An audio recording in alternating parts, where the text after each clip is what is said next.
This is episode 49 of Weekly Sports Talk with Ed. And today, got a lot to talk about. Got some predictions to go over for WWE Worlds Collide for Money in the Bank. Got some golf stuff to talk about. TNA, basketball, hockey.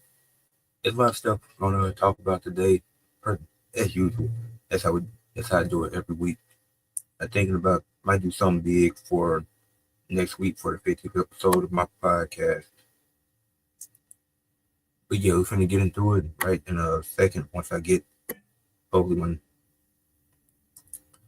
I get everything sent out. But yeah,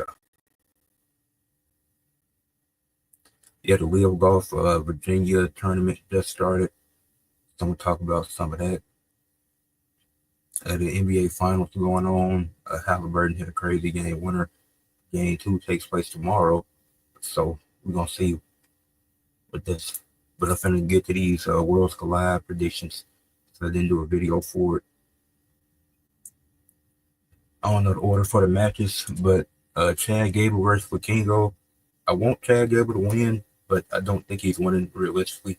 Vikingo just won the title, and I don't know with them owning AAA now. They could do it, but I don't know if they will.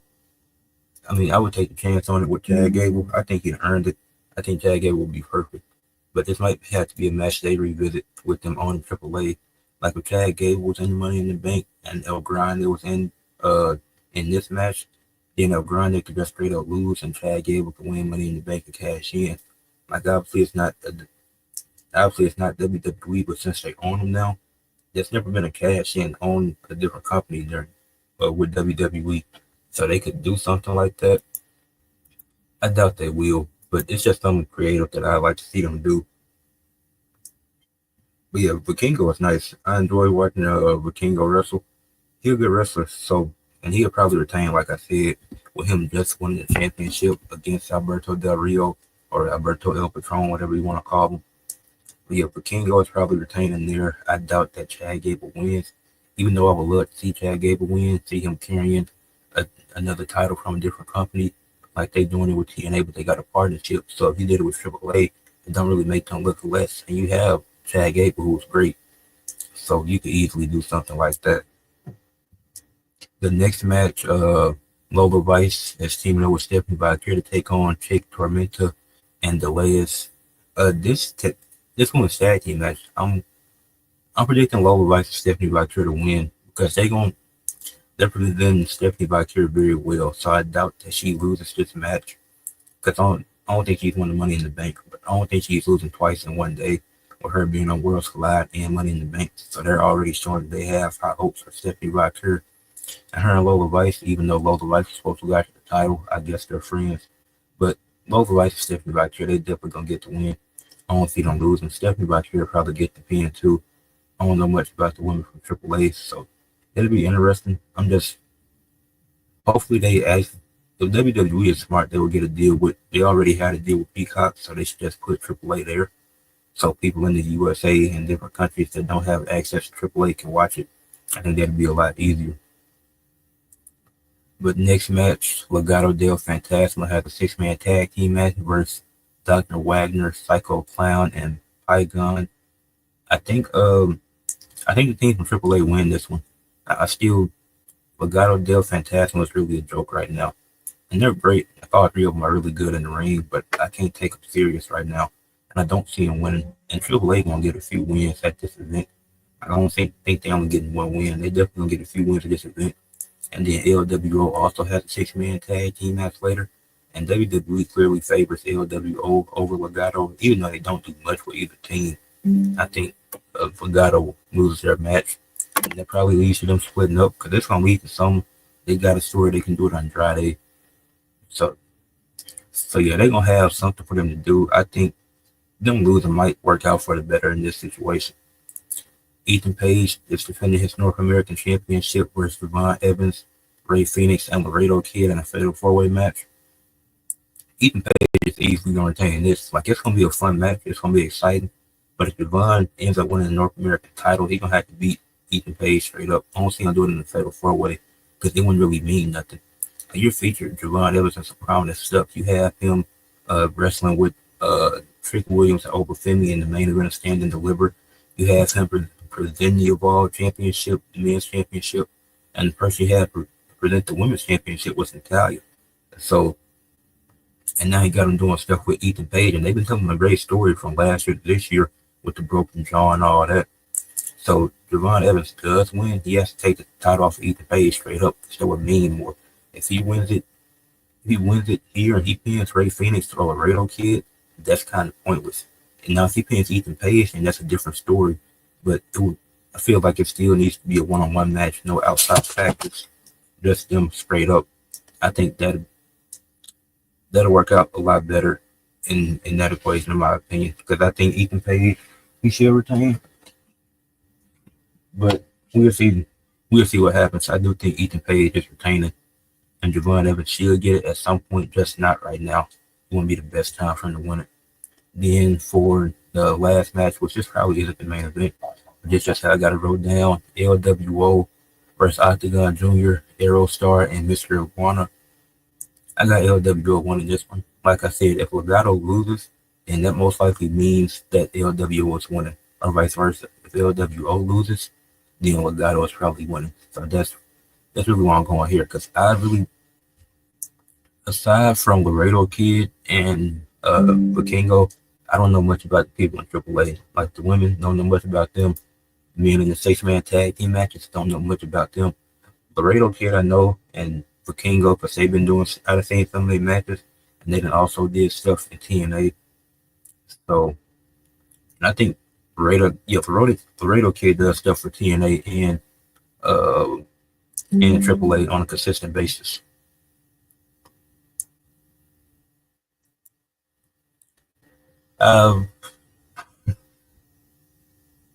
Okay, I can address this real quick.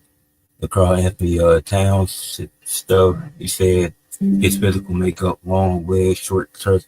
Yeah, I seen that. I'm not gonna. That's real disrespectful. Like I don't like Gilbert Arenas. He has some good taste for times, but most of these former NBA players I don't like listening to, because it's a bunch of negative stuff. Like I'm cool off that. Like that stuff. Then that's it for the AAA predictions, by the way. But stuff like that, that's just rude and disrespectful. Like Karl Anthony Towns had to deal with so much with him being with the Timberwolves, with the stuff with Jimmy Butler, having lost in the family. Obviously, that's a part of it. Him having, I think he had COVID too, so he didn't have some injuries. Like Karl Anthony Towns really worked his way up, and he was good this playoffs. He just needed to stay out of foul trouble. Like the Knicks could have won that Pacers series if Cat wasn't in foul trouble. But that's real disrespectful, and Cat ain't even want to address it until he brought it up, but that is out of line. Like, I really didn't get the point of that. And I'm not paying it, and I promise you, I'm not paying attention to the way a man is built like that. Gilbert Arenas, number one, it's weird that you're paying attention to the way he is built. I do not care how the man is built. If he's playing good basketball, I'm going to sit back, watch, and enjoy it. I don't care how he's built. But yeah, that's all I got to say for that. But the next topic, the Live Golf League is doing their Virginia tournament now. It started yesterday. It's going to be some more action later today, which I'm going to have to check out. But the most disappointed from the tournament is probably Tyrell Hayden. He's in 31st right now, tied with like 5 or 6 other guys. I forgot where he was at. He might be at an even or a 1, but really disappointing tournament pretty disappointing from Tyrell Hayden to start the tournament off. Like I would expect him to do a lot better than what he's doing at this point. He's been having a good season in the Live Golf League, so I'm kind of surprised. You know, it is the first day, so we got plenty of time to climb up into the top 10. But there was who was it? It was Bryson Dechumbe who went from 52nd to 7th, but that was still early in the round. So round 2 start today, round 3 will be tomorrow. So I'm gonna definitely be keeping track of that. But I'm expecting a lot more from Tyrell Hayden today and tomorrow with how low he finished after that first day. Then there were 6 guys tied for 3rd place with Umbrella. and Bram Leah, Mark Leishman, Phil Mickelson. It's a few John Rahm, and there was two other guys. They all at a -4 right now. So it's been an exciting start to the tournament. It was real competitive day one. Probably one of the better starts to a tournament of the Live Golf League this year. Then Bryson DeChumbe and Martin Kmart both tied for first at -5, but Bryson is at first, and Kmart is at second right now. But yeah, they've been doing their thing so far. And they done pulled away, but like I said, Bryson DeChumbe, he was down early. He was like in the 50s, 60s around there, and he climbed up to seventh, ended up finishing first, and he done did stuff like this throughout the season so far. So very impressive from him. But that's as much golf content for today because it's just one day of the tournament, so I won't have as much as I probably will for next week when I talk more about it. But yeah, the Live Golf League is fun. You gotta start watching I gotta start watching PGA at some point. But next, I'm gonna move into Money in the Bank predictions since I did short on this. But for now, there's only 4 matches, which is very surprising. I like the 5 match format. It should be 5 matches, but something big will probably happen. But to get into the first match, Becky Lynch and Lyra Valkyria for the women's IC title, I think Becky Lynch will win. I think Becky Lynch wins this match. Lyra goes on to do something high profile, whether that's a triple threat with Becky and Bayley, or she goes on to win Queen of the Ring, or something, which she probably won't. That'll probably be Jade. Jade Cargill might win that, or she has a good showing in Queen of the Ring again, like she did last year, because it's a non-title. It's non-title. Obviously, it's lead up to a title match, but she don't have to win it. She has a good showing, then she tells a good story with the EO who really dropped the title. By the time they could build up her profile, do some more segments, do some more mic work, and I can see her being a viable contender for the World Championship next year. Like I think Becky should win, and this should be able to elevate Lyra. Like they should have something already ready for Lyra to do once she drops the title. And I can see Bayley coming back tonight or on Monday. Maybe she comes back on Monday, but returns usually happen at pay-per-views, which don't want to expect too many because they're not. Because I'm also thinking Roman could come back. I mean, they could bring back Roman and Bayley the same night, but we'll see how that happens. Now, Jey Uso and Cody Rhodes versus John Cena and Logan Paul. This match, I can't see John Cena losing. Like, he already lost. The only match he's lost is the Royal Rumble. So I don't think John Cena should lose any other matches for real. And who takes the pin? It's probably Jey Uso, unless they have John Cena pin Cody again, which I highly doubt happens. Because it's either Jey Uso or Logan Paul that's taking the pin. That's the only reason why they're in this. Like, Cody Rhodes shouldn't win. Was King of the Ring. That'd defeat the purpose of it. He can just get a rematch. He just get a rematch for the title. There's no reason for him to win King of the Ring.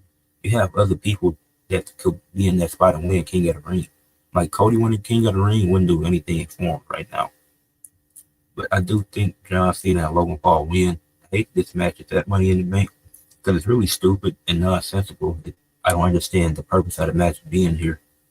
But maybe it'll be all right. I mean, at least it'll get some time, unlike that Jay and Logan match at Saturday night's main event, and then get any time to kick into a second gear. But I can see, but yeah, like I said, I see John Cena and Logan Paul getting the win. The women's Money in the Bank: Alexa Bliss, Naomi, Rhea Ripley, Julia, Roxanne Perez, and Stephanie Valkyrie. Like I said earlier, for Stephanie Valkyrie, she has 2 matches. She's losing one of them. And this Money in the Bank match is one that she's losing. Roxanne Perez, the stuff with the Judgment Day, not really interested in. But I think they could actually tell a story. She just needs to find a partner to take the titles off of Raquel and Liv. Like, I don't know who on Raw she could team up with, but she could find a way to get the titles off of them. I don't think Roxanne should win. I don't think it's her time yet. Like, the promos have gotten better. It's better than Tiffany Stratton, but she still needs to improve. She's not some elite promo. And I don't know if she ever will be. I mean, she could get there, but it's gonna take a lot of work. Julia, to make me clear, she's going at the U.S. title, so keep her there. She's gonna have a good showing, but she don't need to win Money in the Bank. And none of the new NXT women that just got caught up, they shouldn't win Money in the Bank. Like they're gonna have good showings, but it's not their time yet. Don't put it on them. Stephanie Valkyrie, I could see if she didn't have another match earlier in the night, so she's already gonna be tired. She's gonna. That's the only reason why I can't see Stephanie winning it.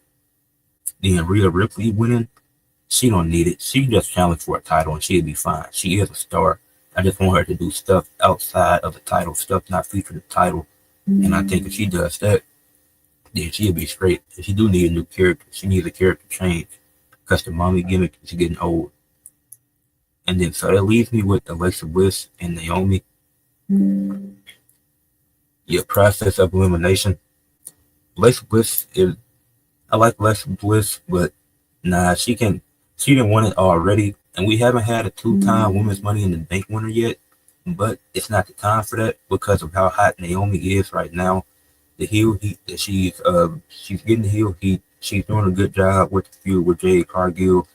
She didn't work hard. She didn't earn this. She definitely deserves to win Money in the Bank. She does make the most sense. Like I can't see the only reason why I could see Alexa Bliss winning it. It's because they need somebody has to become a 2-time Money in the Bank winner for the women. But I don't think it's that time yet. Don't do it yet because it's still relatively new. It's like wait until it's been. If I'm WWE, I'll wait until Money in the Bank has been around 10 or 11 years for the women to make somebody a 2-time winner. But Naomi, I think she benefits from it the most. You have the best story with Naomi, especially if Jade Cargill wins Queen of the Ring. She goes on to challenge Tiffany at SummerSlam, and she wins. Then Naomi cashes in on her, and you continue their feud. Because think about how great the feud is without a title. It's been the best story in wrestling this year. Not just WWE. It's been the best story in wrestling this year. Because even though, okay, it took a while to reveal who the attacker was, they still did a good job with it. They had a good WrestleMania match. They cut good promos. The triple threat match with her and Nia Jax and with them two and Nia Jax was a good match. So they already have good in-ring work. The return and elimination chamber, like I said, that was amazing. So you could keep this feud going. You could add a title to it, and you could also insert Bianca Belair to it. So Naomi winning makes the most sense because that's on just, or even if she cashed in on a SmackDown or which we just saw already earlier this year, yeah. So I wouldn't cash in on SmackDown. Cash in at SummerSlam after she wins it with me. But I wouldn't do it in the ring. They say cash-ins can happen any place, anywhere. As Jade Cargill was exiting the building after winning, that's where Naomi should cash in. Because it's the first ever 2-night SummerSlam. So make it a big deal. When Jade Cargill is walking out the arena to head home, have her attack her backstage, and that's how she wins the title. I can't think of when we've seen that. I guess probably that'd be great. Naomi, she's definitely the one that deserves it. Now, when it comes down to the men, this gets tricky because, so we got LA Knight, Solo Sikoa, Andrade, Seth Rollins, Penta, and El Grande Americano. El Grande Americano shouldn't win because if Chad Gable isn't getting rewarded for Chad Gable, I don't want to see him be rewarded. And that's not nothing against Chad Gable. I like him. But Chad Gable and El Grande should be in different spots. El Grande should be at Worlds Collide. Chad Gable should be at Money in the Bank. I mean, Chad Gable is amazing. Like, he shouldn't have to get over because of some goofy gimmick with the mask. Like, Chad Gable himself has got himself over. He should be getting rewarded for that. Penta, I don't see winning. He's going to be an upper mid-card guy, which is fine. Not everybody can be a main eventer. So he's going to do good stuff being an upper mid-card. He might win the IC title before he eventually teams up with his brother, which they might have to start that sooner rather than later because that Raw tag team division is still kind of buns. So we'll see what happens with that. Andrade, good wrestler, but not just good wrestler, great wrestler. Like, his in-ring work is really good, but the promos aren't there. So that's the only thing. Like, Andrade is a fun wrestler to watch, but he's not a realistic contender for Money in the Bank, in my opinion. So that brings me to 3 people. It's between LA Knight, Solo Sikoa or Seth Rollins. And I don't think Seth Rollins should win it. Like he already had a match where he just challenged for the title on a Raw and Jey Uso. It's like, yeah, I accept. So it's like if he can do that, then why can't he do that again? Like he should win King of the Ring either. That's stupid. King of the Ring is supposed to elevate people and give them a guaranteed world title shot. It doesn't need to be on people that can just ask for a championship match. Like Seth could just ask for a title match and he's going to get it. That's why I don't think he should win. Like he doesn't need it. He doesn't need to be a two-time winner. Sometimes it helps elevate people. Sometimes it makes sense. But this is not the right time for a two-time winner. Now it leaves me between LA Knight or Solo where I'm very conflicted because this is LA Knight's third Money in the Bank in a row. And he could be a main event guy. So if he doesn't win here, then it's like you're going to have to turn him heel because the babyface stuff has been good. But how far has it gotten him? The U.S. title run, which was good. I enjoyed the U.S. title run, the first one, and then it ended abruptly. So it's like he's a two-time U.S. champion. Even the match with 5-2 at Mania was a banger. I enjoyed that match. But LA Knight is in a weird spot because I feel like either him or Solo can win. And the reason why I say Solo is because he's gotten a lot better. Since those championship matches he had with Cody, like he's really improved since that. Like the mic work is really, when Roman left, like the promos, he started cutting more promos, he improved week by week. And the in-ring work has gotten better since that disaster clash that he had with Cody. Like that was, the match with Cody was that SummerSlam. That was probably one of his worst matches in his career. But Solo has gotten better in every aspect. And I think he's starting to look the same as he did in NXT, which is a good thing. Because he was a powerhouse in NXT when he was on his own. Now he's looking like that, but now he has a group to lead. So if he wins Money in the Bank and he cashes in on Jay, like him cashing in on the U.S. title is stupid. That don't make sense. We're not cashing in on mid-card titles. He could win the secondary world title and cash in on his older brother Jay. Then you have a story. You have a reason to do a rematch. And Jay versus Solo would not be as bad as Jay versus Jimmy was because their styles aren't the same. Like Jay and Solo could be a good feud. Like you already have history there. Then you have Solo walking around with the World Heavyweight title, Jacob Fatu with the U.S. title. So then you don't even have to do Solo versus Jacob Fatu, even though some people want it. You don't have to do that. Or you can save it for later down the line once Fatu drops your U.S. title. Then you can do Fatu versus Solo for the World Heavyweight title. Because I think Jay versus Gunther, it's going to end in some nonsense because it's taking place typically the Monday after Money in the Bank. That's stupid. Like Jay already going to be beat down. But I don't see Gunther becoming a two-time World Heavyweight Champion right now. So I think Solo wins Money in the Bank, and he cashes in on during the match to make it a triple threat. The main event of Raw, then he wins the championship by pinning Jey Uso. Because I don't think they're going to have Gunther tap out protecting another pin. Yeah, not right now. Yeah, I could see that. If LA Knight wins, he's the only guy I could see cashing in on Cena. So that's why. Or you could wait till next year because the Money in the Bank don't have to be cashed in immediately. Like the WWE Championship can be cashed in on if John Cena isn't the one holding it. So that's the only problem. It's like I want LA Knight to win, but I'm predicting Solo to win, and I won't be mad if Solo wins it because he's definitely worked his way up and proved that he deserves a little bit of something. And this could really work, especially with the story with the bloodline. So we'll see what happens. Said you like this trick run. Yeah, I ain't got into 10 and into TNA yet. I'm finna get to that in a second. After I cover this hockey stuff that I gotta go over, I'm gonna get into the trick stuff with the TNA against all odds. Alright, so this should be quick. This shouldn't take super long. But the Oilers and Panthers are currently tied 1-1 in the Stanley Cup, a rematch from last year. Both games that went to overtime already. The second game went to double overtime. And now these are my keys to success for both teams heading into game 3. And I'm gonna do the same thing for the NBA too, but for the NHL, for the Oilers in this series, they've attempted 46 shots on goals in back-to-back games. I think in game 3 they should attempt 50 and see what happens. Because obviously you want to get the best and most precise shots, but with them uh, taking attempted 46 shots on goals, they got them 4+ goals both games. So if they do that again and score 4 goals, like I don't see a way that the Panthers stop that. If they're able to attempt 50 shots on goals, because if they attempt 4 more, I think they're making at least one of those. But the second key for the Oilers is I think Connor McDavid needs a goal. He has 5 assists throughout the series. He had 3 in game 1 and 2 in game 2, if I'm not mistaken, or they could be reversed. But he definitely has 5 assists so far. But I think he needs to get a goal because he did a great job setting his teammates up. But if he scores, then that elevates them to a whole another level. But then if you got him scoring, then they don't know what to expect because really they've been getting scoring from a lot of people. But then if you get it from Connor McDavid too, with him getting a goal and not an assist, it's like that changes the game plan a little bit. And then the last key for the Oilers is that they had to win the faceoffs. Like they've lost more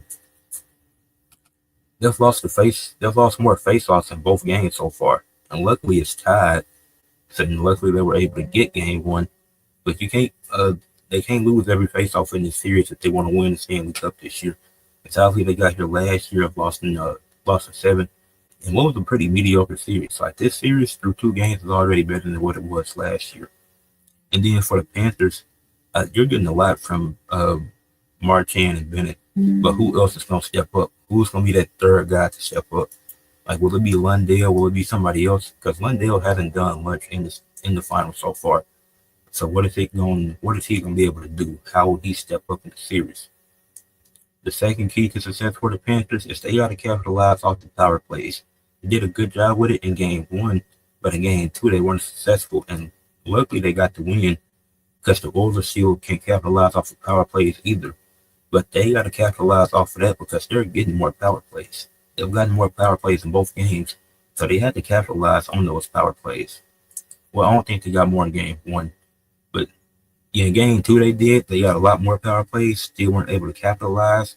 So that's gonna be a key. And they had to get takeaways. That's my last key to success for the Panthers. They had to get takeaways because they turn those takeaways into points. And if they're able to do that, then they can definitely go back to back. Those are my keys to success for game 3 of the Stanley Cup. And now to get into some TNA all odds recap. For y'all in the chat, do y'all want me to start with the main event or start with the first match and work towards the main event? Because I can start with the main event and talk about the pick first though.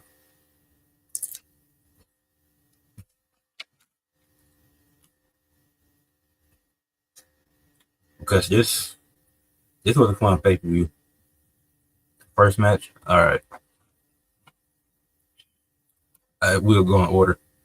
First match on the pre-show, you had the Elegance brand taking on Harley Hudson, Myla Grace, and Zara Brookside.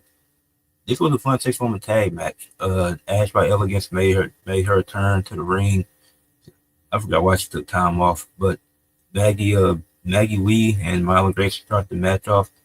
Myla Grace looked good so far in her run with TNA. She's been doing some good stuff.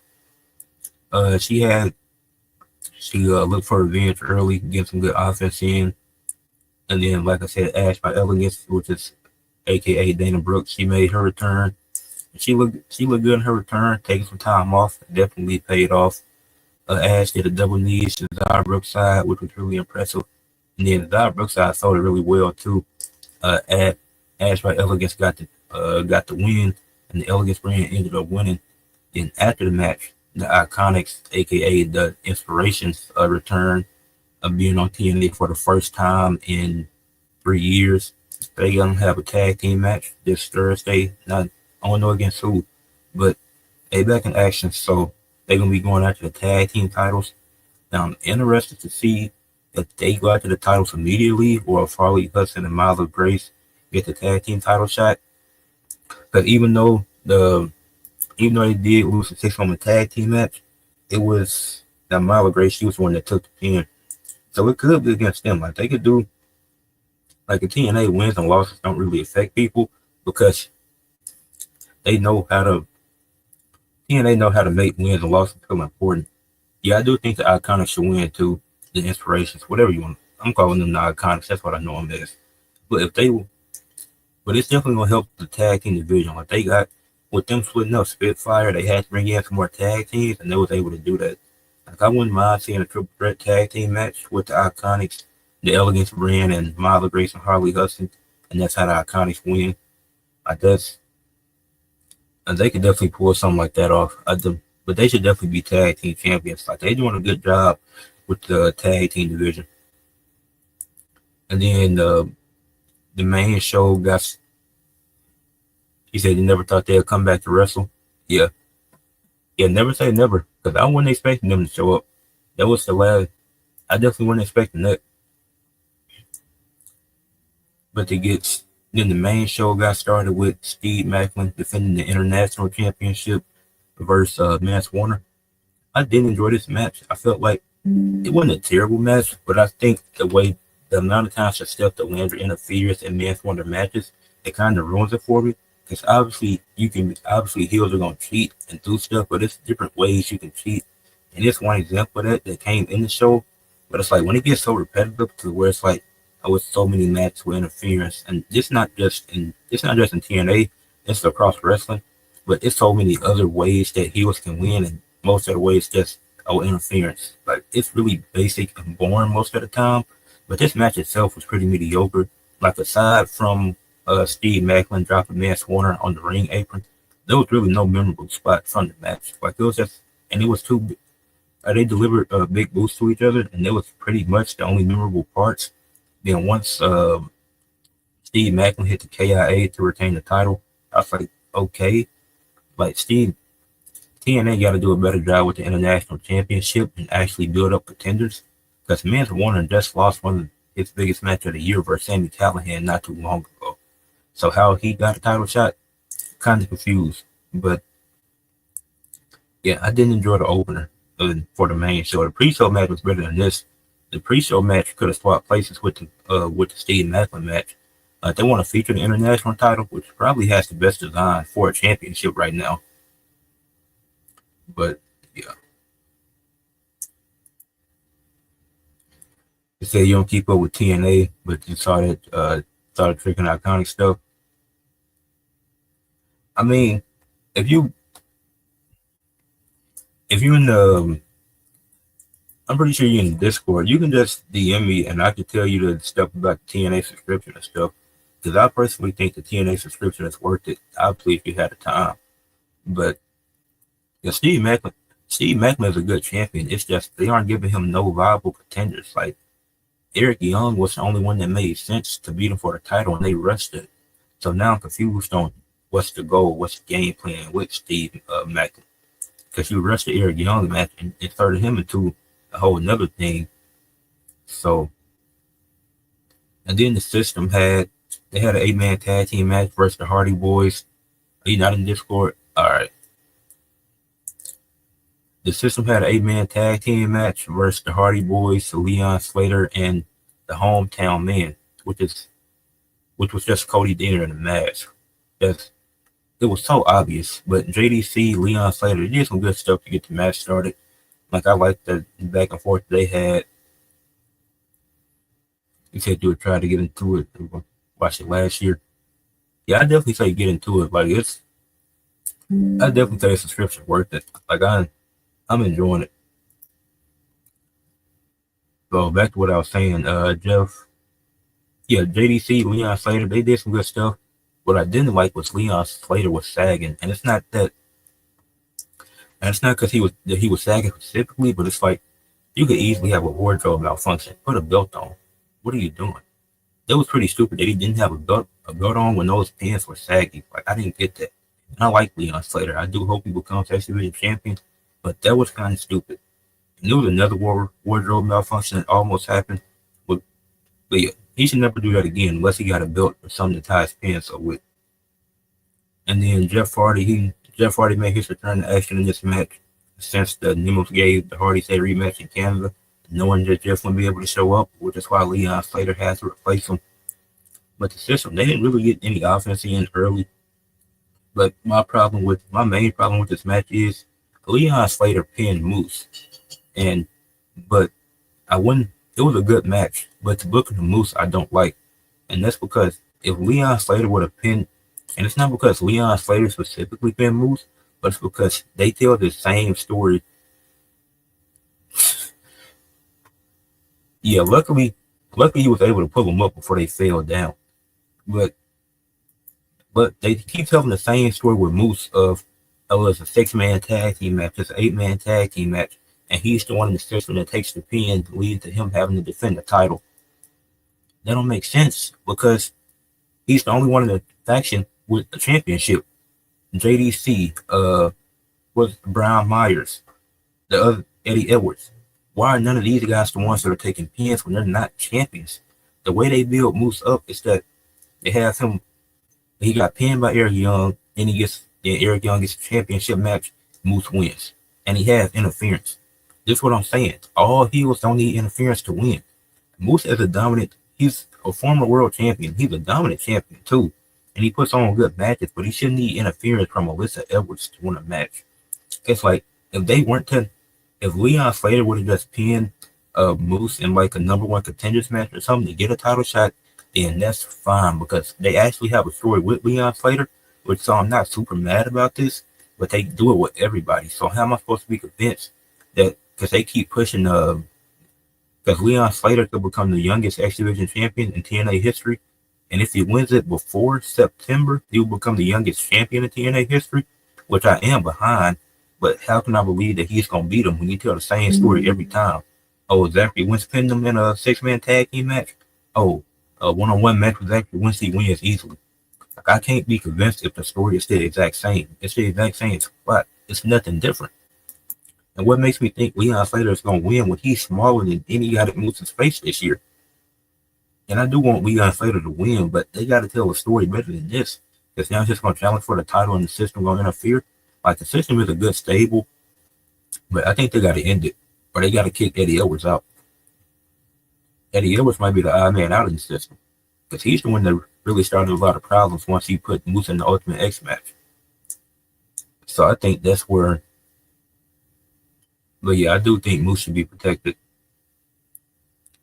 The next match is where the show started picking up for me. It was Mustafa Ali versus Jason Hodge, which I was not expecting this match to be as good as it was. Like, I forgot what, the order 4, like this, they had John Scholar and Tasha Steele had to come out with Mustafa Ali. Jason Hodge had to come out on his own. And this all stemmed from Mustafa Ali being disrespectful to Tasha Steele. So Jason Hodge had her back. And this was an interesting match. I was surprised how good it was. Like, it was some good technical wrestling early in this match. Hodge and Ali, they went. They had some brutal chops for each other. Like, it was a good match. Tasha Steele and John Scholar, they got involved. Like, Tasha Steele, she had to check. They didn't get involved, like, interfering in the match. But they had roles they played, like Tasha Steele checking on Hodge, then Ali getting upset at her. Ali begging for Tasha Steele at one point to interfere in the match and her not doing nothing, which was very telling. Then Ali did stand tall. John Scholar, he was conflicted, but he did check on Jason Hodge after the match. But this story's been interesting. Like, Ali got to win, so I'm trying to see what this does for Jason Hodge now. Does order 4 all fall in line? Do they listen to Mustafa Ali? But Mustafa Ali would actually be a good a candidate to beat Steve Macklin for the international title. Like, I think that would actually make sense. Mustafa Ali starts getting a few more wins, then he can go after the international title, and I'd be interested in that. Yeah, Ali was wasting WWE, but he doing good at TNA. Hopefully this pays off. Hopefully he does get a championship.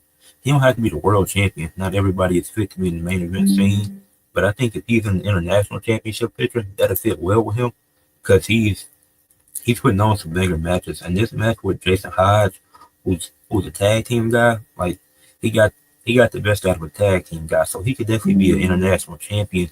And then if you like the run, if he proves that he can be a mid card guy, then take a chance. Like after a year, take a chance to put him in the world title scene, put him in world title matches. Like I definitely think he's gonna start being in bigger programs since the TNA run has been good. He is the X Division. I think he was X Division champion last year, but he just came back recently. So I think he's gonna get a title again sometime soon. I definitely see it. Good question. Go ahead.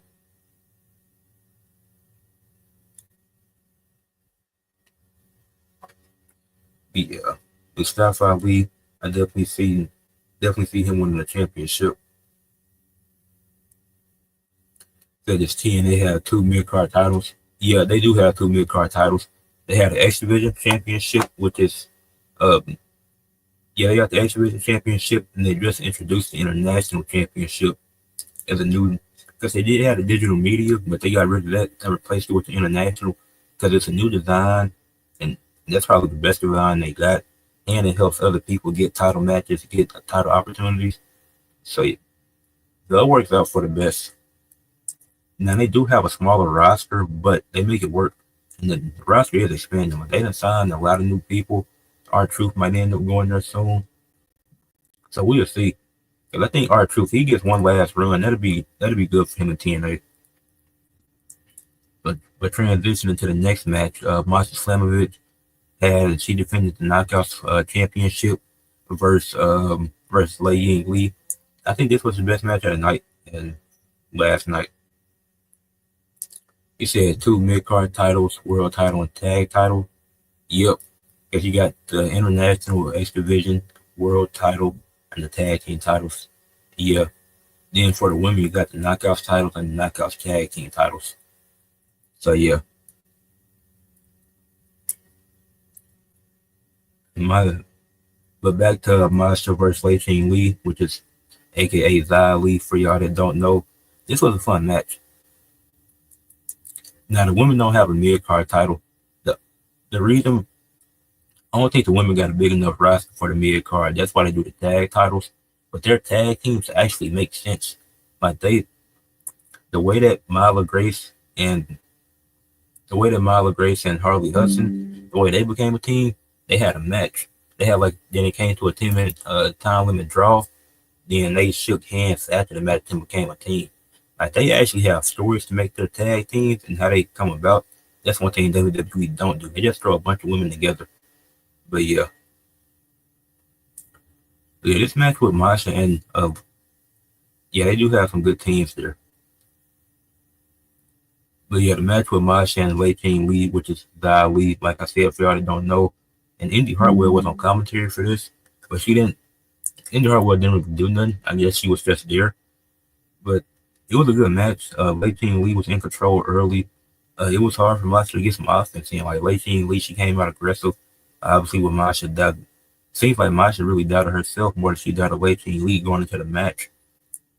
But it was one where Masha was finally able to get control of the match when they were both on their knees, when they were throwing elbows, delivering elbows to each other. Then the Death Valley driver and the knee strike was great by Masha, but Lei Ching Lee was able to kick out, which surprised me because I thought the match was over there. Then Masha, she did end up retaining.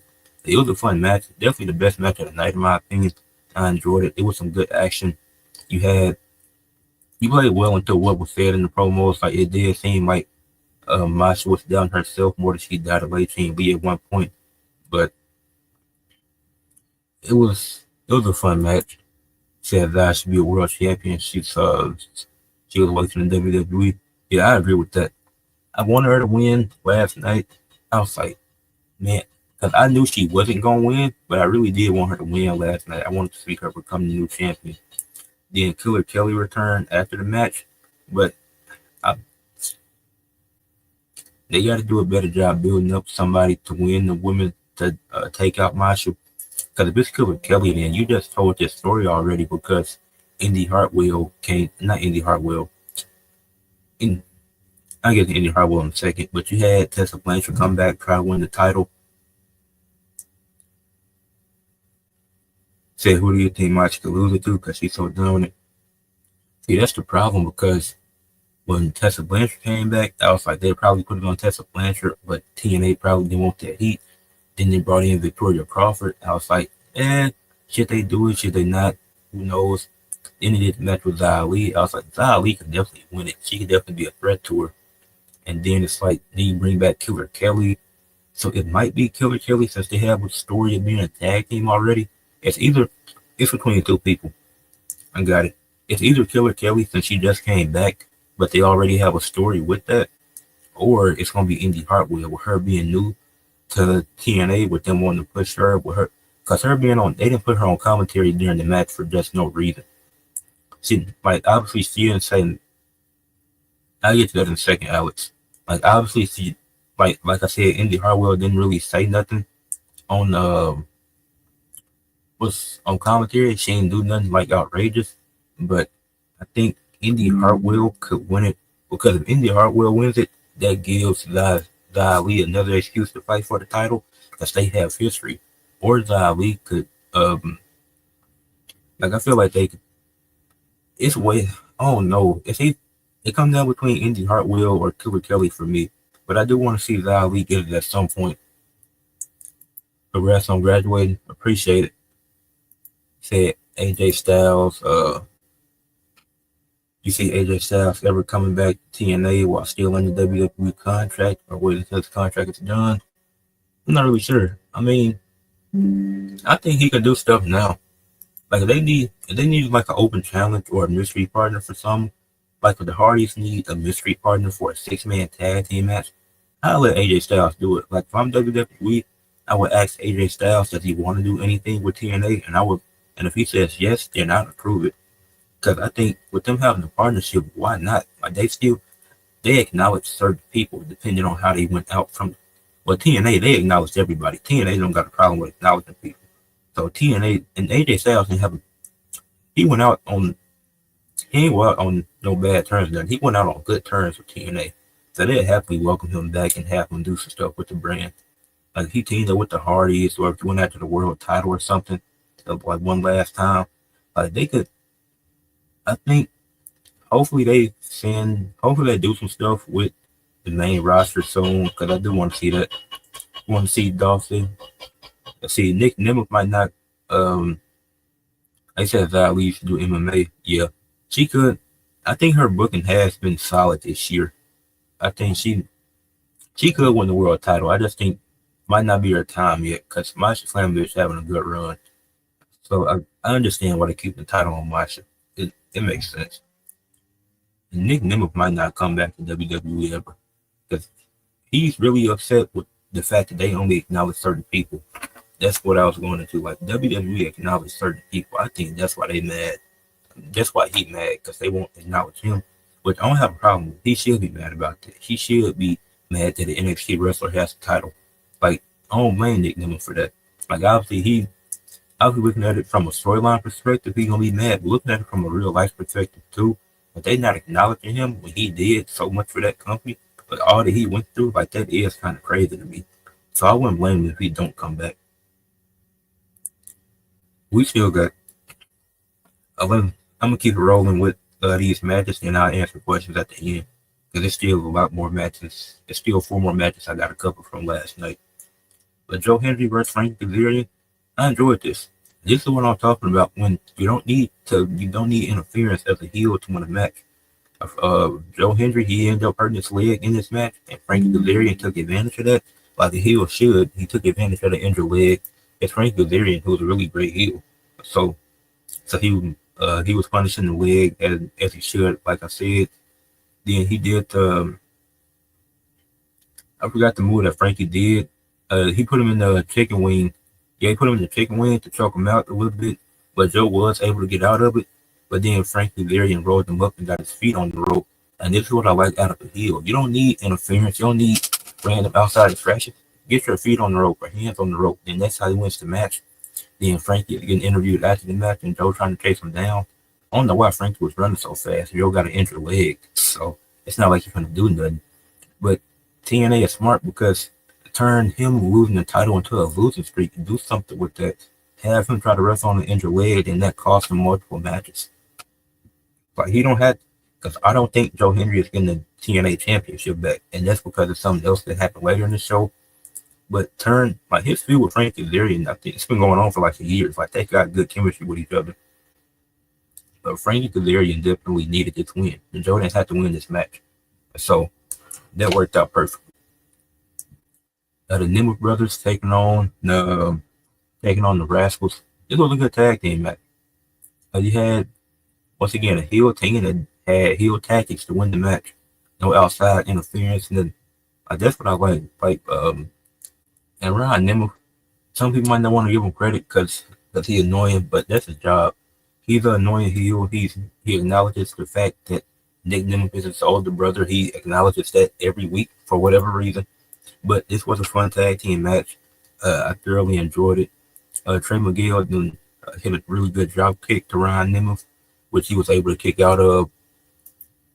The Rascals are great, and it was Ryan survived the senton plus knee combo, which was really impressive. Like Ryan Nemeth really doing some good stuff.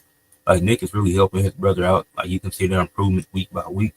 And then Ryan Nemeth was able to get the pin. He didn't do nothing cheesy like how he did last time when he just tagged himself into the match. So he was able to get the win. Ryan Nemeth did retain the title for the Nemeth brothers, which was great. So yeah, it was a fun tag team match, and Nemeth ended up retaining their tag team titles. What was the move? They hit the Hollywood ending. That's their tag team finisher. I forgot who took the pin, but fun match. Then another great match was Santino versus Robert Stone. Yeah, agreed. Santino versus Robert Stone was a fun match. Matt Cardona was a special guest referee, and Robert Stone actually paid off Matt Cardona earlier in the show, but Matt Cardona, he took the money, but he didn't do anything to help Robert Stone. He saw some interference from Victoria Crawford and Tessa Blanchard, and then he was like, he just warned them.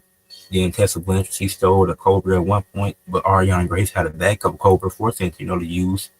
And when Ariana Grace got involved, she almost had a wardrobe malfunction, which that was bad, but luckily she was fine. Luckily she survived it.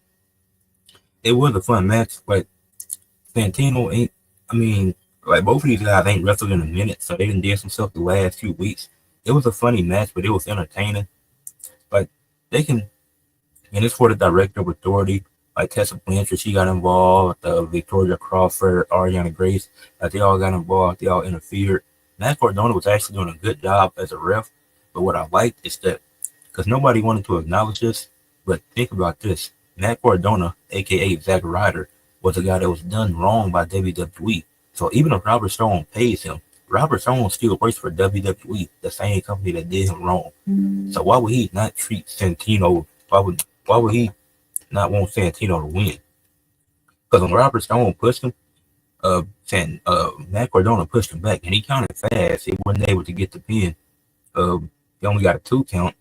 But why would Matt Cardona side with somebody that's still working for WWE, no matter how much money he give them? He give them under the table. Like Matt Cardona called it down in the middle. He was a great ref. The fans were saying the ref you suck, which I ain't really get. That makes sense to me. He was doing a great job as a ref. They made me mad because the fans are telling refs you suck when he had so many other distractions he got to worry about. He did a good job as a ref. Santino ended up winning. Like I said, his daughter Ariana Grace handed him a backup Cobra. He hit his finisher. Santino got the win, and he remains director of authority, which was great. So yeah, and now to the main event. We're finally here with Trick Williams versus Elijah for the TNA World Championship. This second best match of the night, and I really enjoyed this. This was fun, and this made a lot of sense.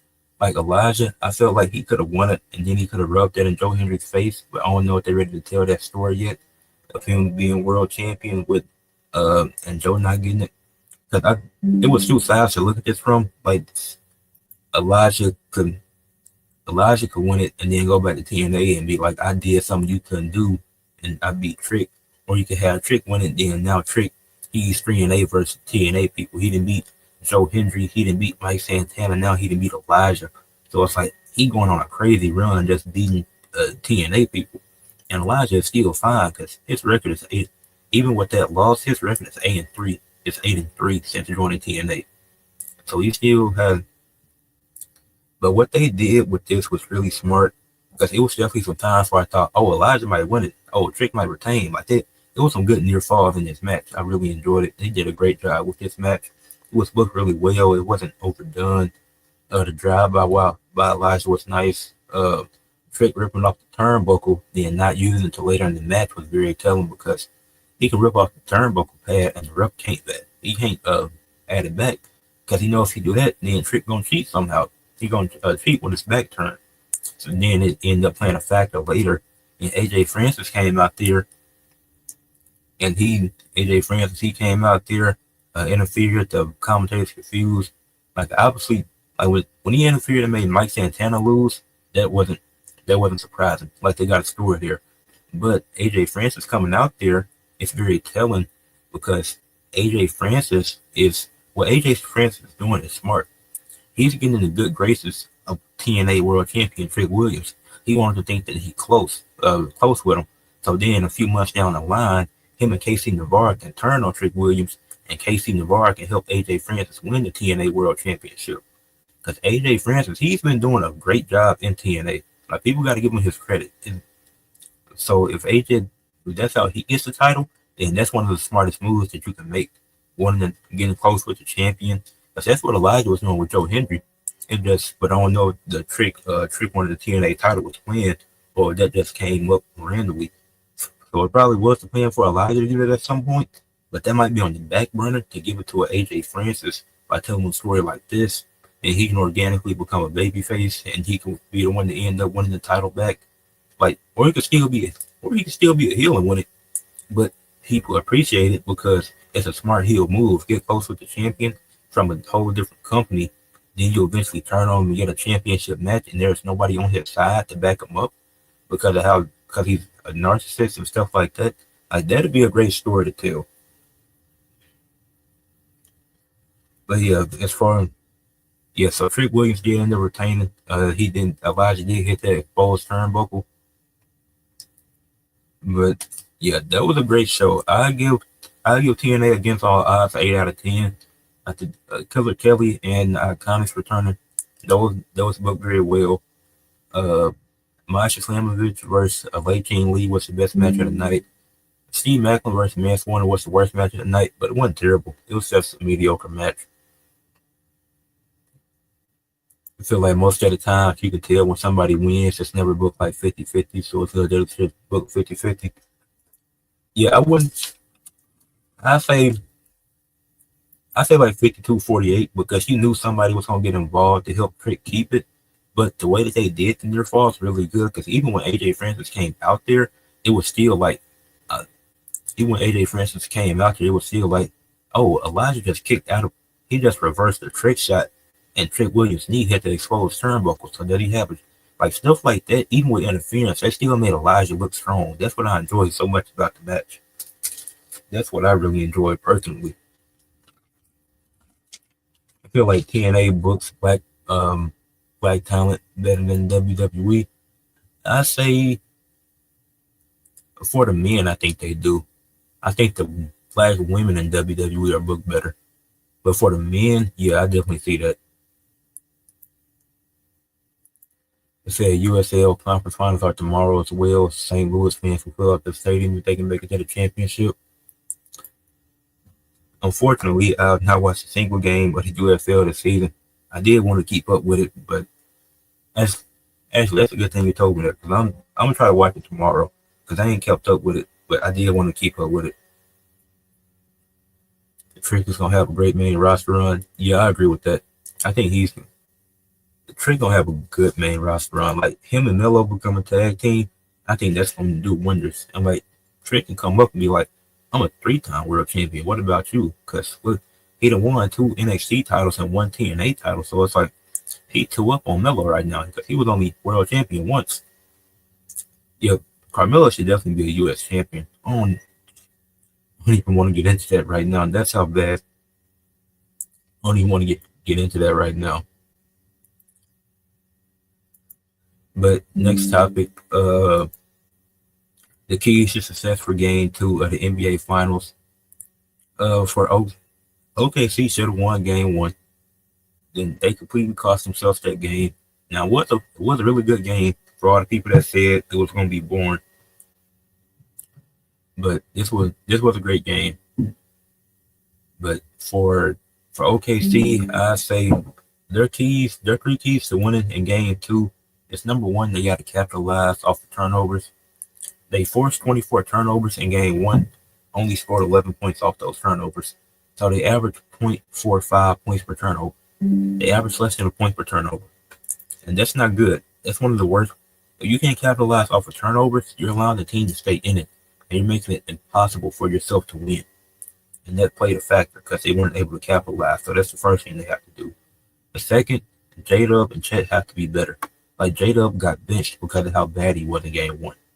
Not J-Dub. Chet was benched in game 1 because of how bad he was on offensively. J-Dub went 6-19. At least J-Dub was still in there because he was being aggressive. But Chet only took 9 shots, went 2-9. Like both of these guys have to be better. At least one of them if they want a chance of winning. Because if at least one of them are better, they likely don't lose that game 1. And then you gotta give less minutes to Casey Wallace in game 2. Because Casey Wallace, he plays some great defense, but the problem is that's really all he gives you. He hinders your offense, so he doesn't give you much. You gotta give. He can still play, of course, but you gotta get a little bit of less minutes, and some more minutes need to go to Isaiah Joe so you can get some good 3-point shooting. Because he's going to be able to light it up. He's going to be able to score for you easily. Because he's going to hit a few threes. And then for the Pacers, I say they got to limit the turnovers. Because 24 turnovers, you're not winning the game like that again. Especially against OKC with how good that defense is. They're definitely going to force 20 turnovers again at some point in the series. And the Pacers have to limit those turnovers. They got to do a better job. Halliburton's got to be aggressive. He had 14 points. He ended up hitting the game winner. But the only thing is, you can't have a game where you have 11 points with going into the final 2 minutes of the game. Halliburton needs to be averaging 20 points this series. He got to be better. And then they got to stay hot from 3. They shot 46% from 3 in game 1, which was very impressive against the best defense in the league. And it's easier said than done. But if they stay hot in that game, then they could definitely win. If they stay hot in the series from 3, they definitely have a very good chance of winning. And those are my keys to success for the Pacers and OKC in game 2. And now to, Carmelo could have gotten a few months as U.S. champion if Shinsuke could get it. Carmelo could have beat LA when the first time when LA was U.S. champ. Carmelo should have won that triple threat match at, what's the name? Survivor Series. That's what Carmelo could have won. He should have won that Survivor Series and beat. He could have pinned Andrade because they didn't even finish the best of 7, which was stupid. But he could have got the win there, and he could have held it to WrestleMania and lost to Jacob too. Like Carmelo Hayes not being at WrestleMania was kind of egregious. I still don't get that. Crown Jewel. Oh, I thought that match was a Survivor Series. But yeah, Crown Jewel. I forget. Wait, so what's, you know what? These dates be really confusing, especially with TKO. So I'll be forgetting where matches took place at. But that triple threat match, Carmelo should have won. Could have held it to WrestleMania. Lost to Jacob Fatu. Like, even though Jacob Fatu and LA Knight just had a match on SmackDown, I feel like that still would have been a banger. The WrestleMania match was a banger of a match. I think it was the best match from that weekend. LA Knight and Jacob Fatu. But they could have did that on the regular SmackDown at the number 1 contenders match. And Jacob Fatu could have won, then beat Carmelo at WrestleMania. Like, Carmelo not being on WrestleMania is wild. Or you could have did a ladder match for the U.S. title. Like, it's so many other things you could have did with the U.S. title. It's like Shinsuke being there. Like, he could be a contender, but he don't have to win the championship. Or if he does win the championship, have him defend it against non-Americans. Don't have him defend it against American people. That's how petty you want to be. Have him go to Japan and defend the title. Jacob, Carmelo, LA, yeah, they definitely could have did that. Like, they love triple threat matches, but you can't book Carmelo into a triple threat at WrestleMania. Yeah, see. And this is a company that loves multi-man matches. But I'm finna wrap this up. Quickly. I got one last point to cover before I head out of here, which is athletes of the week. I do this every week for my podcast. But for the WNBA, which I didn't talk about because there wasn't nothing major that happened. But for the WNBA, I did go in the Feast of Collier for Athlete of the Week. Of led the Lynx to a 2-0 record this week, and the Lynx are 7-0, one of the two undefeated teams, along with the Liberty, who are 8-0. And the Feast of Collier put up 24 points, 11 rebounds, 4 assists, 2 steals, and 1 block on 8 of 18 from the field, 2 of 4 from 3, and 6 of 7 from the free throw line, and an 11-point win versus the Valkyries. Then she had 18 points, 11 rebounds, 5 assists, 1 steal, 8 of 13 from the field, 0 of 2 from 3, 2 of 3 from the free throw line, and a 23-point win versus the Mercury. So just double machine, having an MVP caliber season. Definitely in the running for MVP this season. And obviously, it's not even 10 games of the season yet, so we still got a long ways to go. But in Feast of Collier, it's been phenomenal to start this season, and she's been putting up double-doubles on a consistent basis. For New Japan, which, I mean, I asked you a question as I keep going, I answered. For New Japan Pro, I went with Kosei Fujita, who won the Best of the Super Juniors tournament by defeating Yo. It was a fun match, probably a top 10 match of the year, in my opinion. But that match was really fun. I enjoyed it. I might if I make a Patreon, I'm gonna do New Japan content on there. Let me know if y'all interested in that. Naomi, or it's rumored that Naomi and Rhea, what WWE wants to go with. It gotta be Naomi. Rhea Ripley's never won it before. That's why they want to do that. But I don't think this not the time for it. It's not the time for Naomi. I mean, for Rhea Ripley. Rhea's never won it before, and she will win it at some point, just not this year. You can do it in the future, but don't do it now. Like if we're here next year and Rhea's in the match and there's no other women with momentum, then I could see it. But Naomi has too much momentum to lose right now. I can't see. I think that'd be a bad choice. Continuing on with the AEW, with the Athletes of the Week, yeah. For AEW, Rhea's a walking briefcase. That's funny. For AEW, I went with Kenny Omega. He won the Fatal 4-Way versus Brody King, Claudio, and some random luchador that AEW got too many luchadors. But that match with Kenny Omega, that was a fun Fatal 4-Way. Then it stared down with Okada setting up a title for title match at All In. Definitely rocking with that. For TNA, I went with Zaya Brookside this week. She had 2 matches, went 1-1. She won Monster Squad vs. Rosemary on Impact, which was a really great match. I enjoyed it. In the 6-woman tag team match that she lost with Myla Grace and Harley Hudson versus Elegance Brand, it was a great match, and all 6 women looked good in the match. But Zaya Brookside, she had a really good week, so I went with her. For WWE, I went with Trick Williams. It was hard because I wanted to. Trick could have been on here for TNA as well. I'll address that coming in a second because I do agree. But Trick Williams, he went 2-0, defeating Mike Santana and Elijah this week in different title matches. And in his partnership with First Class, I think that's going to be a really good story. I think they got something with that. For golf, I went with Bryson DeChambeau and Martin K. Meyer, since they're both tied at first place at -5. We'll see in a few days who ends up in first place. For the MLB, I went with Miguel Garcia for the Royals. Unfortunately, they beat my Cardinals twice in 3 games, and he had 13 at-bats, 4 runs, 3 hits, 1 home run, 4 RBIs, and 3 stolen bases in those games. So great game. So he had 2 really good games in that series versus the Cardinals. Can't hate. And then for the NHL, went with Leon Draisaitl, had 2 goals, which equated to 2 points in game 1. Had 1 goal, 1 assist, which equates to 2 points in game 2.